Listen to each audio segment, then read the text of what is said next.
Hello everyone, welcome to Wednesday. We had our second down day today. The S&P 500 was down just a little bit over 0.5%. We had quite a few up days in a row, and so it seems like we're getting a little bit of rest, but it's not falling very much.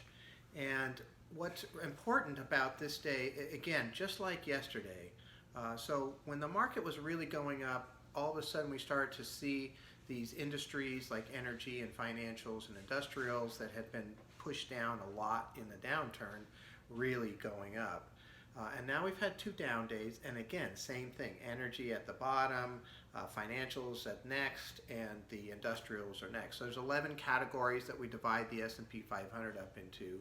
Of course, technology was at the top and actually had positive rate of return. So even though the S&P 500 lost money today, my portfolios as a whole actually made money today.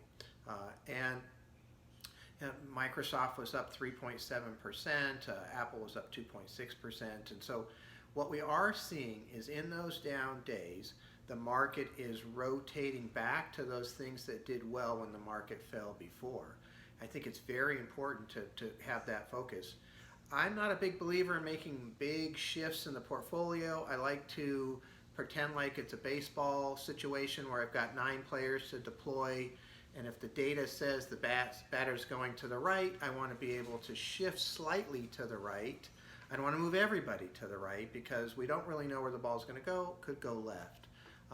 But if you're not careful right now, and if you're looking, you might think airlines and those types of things are the thing to have, and that's only true if the market continues to have some really strong gains and we don't have another reoccurrence of the virus. And so I prefer to look at the data and say, hey, the ball's going to the right, we're going to shift slightly, and let's look at robotics and artificial intelligence and cybersecurity and all those types of things that were doing well in the downturn, and they're doing well in these down days. Interesting enough, we've even made money in the last 2 days when the market was down. So that's where we're at the moment. Look forward to talking to you tomorrow. Thank you very much.